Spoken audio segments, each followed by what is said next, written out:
Durante mais de 2 décadas, uma suspeita inquietante circulou nos bastidores das investigações policiais no Brasil. Uma possível ligação entre uma das maiores organizações criminosas da América Latina e um grupo internacional conhecido por atuar no Oriente Médio. Por muitos anos, esse assunto permaneceu restrito a relatórios de inteligência, investigações sigilosas e debates entre especialistas em segurança internacional. Mais recentemente, essa discussão voltou com força ao centro das atenções. O motivo está ligado a uma movimentação política e diplomática que envolve diretamente os Estados Unidos. Autoridades norte-americanas passaram a discutir a possibilidade de classificar grandes facções criminosas brasileiras como organizações terroristas internacionais. Essa hipótese abriu uma nova frente de debate e trouxe à tona um ponto que há anos é investigado: a possível relação entre o primeiro comando da capital, conhecido como PCC, e o grupo libanês Hezbollah. Segundo relatórios produzidos ao longo dos anos pela Polícia Federal Brasileira, indícios dessa conexão começaram a surgir ainda no início dos anos 2000. Na época, investigadores passaram a observar movimentações suspeitas envolvendo rotas internacionais de contrabando, lavagem de dinheiro e circulação de armas. Embora o assunto tenha sido mencionado diversas vezes em relatórios e investigações, ele ganhou uma nova dimensão quando autoridades americanas passaram a usar essas suspeitas como argumento para defender uma nova classificação jurídica das facções brasileiras. Se essa classificação for aprovada pelos Estados Unidos, o impacto pode ser enorme. Isso porque, dentro da legislação americana, organizações consideradas terroristas podem ser combatidas com instrumentos muito mais agressivos. Isso inclui sanções financeiras internacionais, bloqueio de ativos e até operações conjuntas com outros países. É justamente por esse motivo que a discussão deixou de ser apenas policial e passou a envolver governos, diplomatas e especialistas em segurança global. Para entender essa história, porém, é necessário voltar um pouco no tempo. Antes de qualquer ligação com organizações criminosas da América do Sul, o Hezbollah já era um ator importante no cenário político e militar do Oriente Médio. O grupo surgiu em 1982, durante um período extremamente turbulento na região. Naquele momento, Israel havia invadido partes do sul do Líbano em resposta a ataques vindos de grupos palestinos. Foi nesse contexto que nasceu o Hezbollah. Inicialmente, o movimento surgiu como uma organização armada, formada principalmente por muçulmanos xiitas. Com o passar do tempo, porém, o grupo também passou a participar da política libanesa. Desde 1992, membros ligados ao Hezbollah participam de eleições no Líbano e ocupam posições dentro da estrutura política do país. Hoje, o grupo possui influência significativa em diversas regiões libanesas. Mas, ao mesmo tempo em que exerce papel político dentro do Líbano, o Hezbollah também é acusado por vários países de manter uma estrutura internacional voltada para financiamento de suas atividades. E é justamente nesse ponto que as investigações começam a se cruzar com a América do Sul.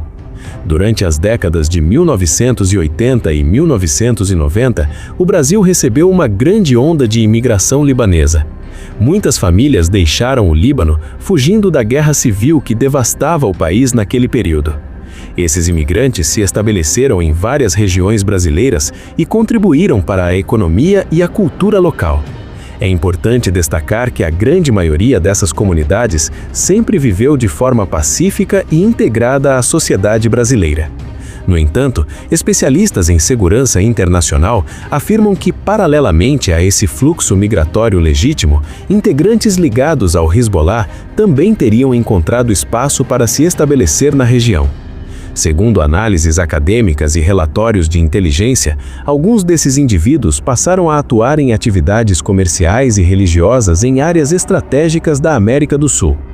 Um dos pontos mais mencionados nessas investigações é chamada Tríplice Fronteira. Essa região fica no encontro entre Brasil, Argentina e Paraguai, próximo à cidade de Foz do Iguaçu. Ao longo das últimas décadas, ela ganhou fama internacional por ser um território complexo para o controle das autoridades. O intenso fluxo de pessoas, mercadorias e dinheiro tornou a área um ambiente propício para diversas atividades ilegais. Pesquisadores afirmam que na América do Sul, o Hezbollah teria focado menos em ações militares e mais em atividades financeiras clandestinas. Entre elas, estariam esquemas de contrabando, falsificação de produtos, lavagem de dinheiro e redes de comércio ilegal. Essas atividades teriam como objetivo principal gerar recursos financeiros. E é justamente nesse cenário que investigadores começaram a perceber algo curioso. Os caminhos dessas operações muitas vezes se cruzavam com rotas já utilizadas por organizações criminosas latino-americanas, entre elas o PCC. Segundo investigações da Polícia Federal, existiam indícios de que integrantes ligados ao grupo libanês e membros da facção brasileira poderiam ter estabelecido relações comerciais dentro dessas rotas clandestinas. Não se trataria necessariamente de uma aliança ideológica ou política, mas sim de algo muito mais pragmático: negócios dentro do submundo do crime internacional. Enquanto um lado possuía acesso a determinadas rotas e redes de comércio ilegal, o outro poderia oferecer acesso a armamentos, financiamento ou conexões internacionais. Esse tipo de parceria, segundo especialistas, não é incomum no cenário do crime organizado global. Grupos diferentes acabam colaborando quando existe interesse financeiro envolvido.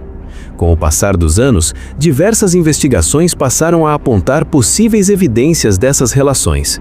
Uma delas ocorreu em 2006. Naquele período, a Polícia Federal iniciou uma investigação sigilosa sobre suspeitas de que intermediários ligados ao Hezbollah estariam negociando fornecimento de armas para integrantes do PCC. Na época, a facção brasileira ainda estava em processo de expansão e buscava fortalecer seu poder em diferentes regiões. O acesso a armamentos de alto calibre poderia representar uma vantagem estratégica dentro das disputas que ocorriam no submundo do crime latino. 2 anos depois, novas operações policiais reuniram indícios que reforçavam essa suspeita. Alguns integrantes da organização brasileira envolvidos em negociações internacionais foram presos e documentos apreendidos indicavam movimentações financeiras suspeitas ligadas a essas rotas. Segundo investigadores, o modelo de funcionamento seria relativamente simples. Dinheiro obtido por atividades ilícitas na América do Sul poderia ser usado para financiar operações do grupo no Oriente Médio. Em troca, intermediários ligados ao Hezbollah facilitariam acesso a armamentos e conexões logísticas internacionais. Essa hipótese passou a ser discutida também em outros países. Em 2011, durante um debate no Congresso dos Estados Unidos, parlamentares mencionaram que o Hezbollah supostamente mantinha uma ampla rede de atividades financeiras clandestinas na América Latina. Entre as regiões citadas, novamente aparecia a Tríplice Fronteira. Para autoridades americanas, aquele território havia se tornado ao longo dos anos um ponto sensível de convergência entre crime organizado e financiamento internacional. Mais tarde, um alto funcionário do Departamento de Defesa dos Estados Unidos reforçou essa visão durante audiências no Congresso. Segundo ele, organizações criminosas da América Latina poderiam ter estabelecido conexões indiretas com redes financeiras ligadas ao Hezbollah. Entre os grupos citados estavam facções brasileiras, cartéis mexicanos e organizações criminosas colombianas. Essas conexões não significariam necessariamente que todos os grupos atuassem juntos, mas indicariam que poderiam compartilhar rotas, intermediários ou sistemas financeiros clandestinos. A partir desse ponto, a narrativa ganhou ainda mais força dentro da política internacional, principalmente quando investigações passaram a apontar personagens específicos que poderiam ter atuado como intermediários nessas relações. Um desses nomes seria Leonel Rum da Silva, conhecido no submundo do crime pelo apelido de Galã. Segundo investigadores, ele teria sido um dos principais operadores do PCC na região da fronteira entre Brasil e Paraguai. Sua função envolveria a negociação de grandes carregamentos de mercadorias ilegais, além da gestão de armamentos e logística dentro da região. Galã também teria sido responsável por controlar pagamentos clandestinos e administrar operações financeiras da organização naquele território. Em 2018, ele acabou sendo preso no Rio de Janeiro. Durante a operação que levou à sua captura, investigadores acreditavam que documentos e aparelhos eletrônicos encontrados com ele poderiam revelar detalhes importantes sobre as conexões internacionais da organização. Relatórios policiais indicam que, no momento da prisão, Galan teria tentado impedir que determinados materiais fossem apreendidos. Segundo as autoridades, esses registros poderiam revelar contatos sensíveis e detalhes sobre rotas clandestinas utilizadas pela organização. Por esse motivo, o material acabou se tornando peça fundamental dentro das investigações. Mesmo assim, a defesa do acusado sempre negou qualquer ligação dele com o grupo libanês. Advogados afirmaram que nunca houve provas concretas que comprovassem esse tipo de conexão. Ainda assim, o caso continuou alimentando investigações e debates sobre o tema. Enquanto essas investigações avançavam, outros episódios começaram a reforçar a atenção das autoridades sobre possíveis conexões internacionais envolvendo o crime organizado. Em 2018, um caso chamou bastante atenção na região da Tríplice Fronteira. Naquele ano, a Polícia Federal realizou a prisão de Assad Ahmad Barakat, um cidadão libanês apontado por autoridades norte-americanas como um dos possíveis financiadores de atividades ligadas ao Hezbollah. Barakat foi localizado em Foz do Iguaçu, uma das cidades que compõem essa região estratégica entre Brasil, Argentina e Paraguai. Segundo investigações internacionais, ele estaria envolvido em esquemas de movimentação financeira suspeita que incluíam lavagem de dinheiro e operações comerciais usadas como fachada. As acusações afirmavam que parte desses recursos poderia ter sido utilizada para financiar atividades do grupo no exterior. Mesmo assim, Barakat sempre negou qualquer envolvimento direto com essas práticas. Sua defesa afirmou que ele era apenas um empresário da região e que não existiam provas concretas de ligação com atividades ilícitas. Apesar das negativas, o caso reforçou o interesse de diferentes governos sobre o que realmente acontece naquela região de fronteira. Nos anos seguintes, novas investigações surgiram. Em 2023, autoridades brasileiras voltaram a analisar uma possível conexão financeira envolvendo uma empresa de tecnologia financeira que teria sido utilizada para movimentar recursos associados ao crime organizado.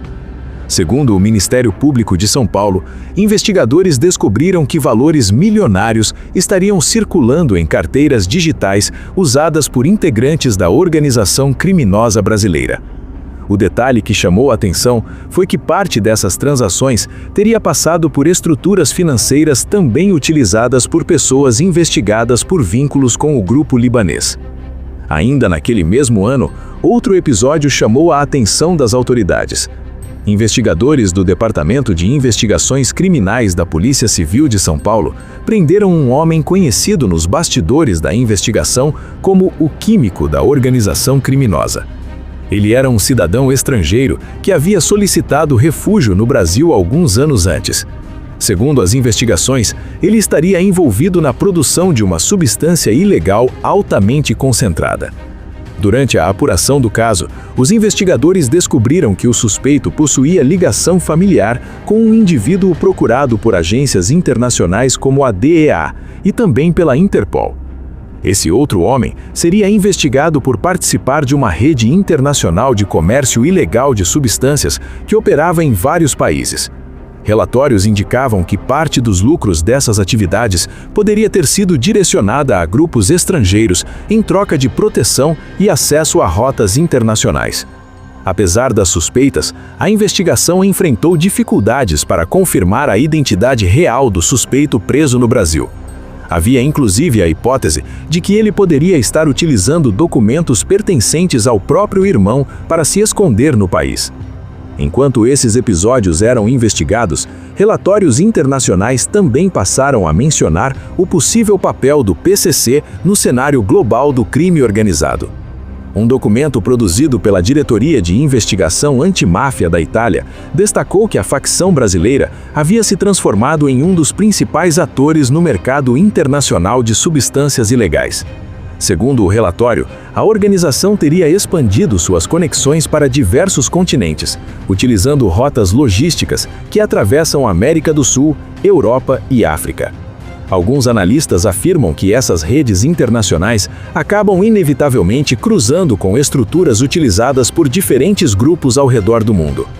Mas é importante destacar que muitos especialistas também questionam a ideia de uma aliança direta entre o PCC e o Hezbollah.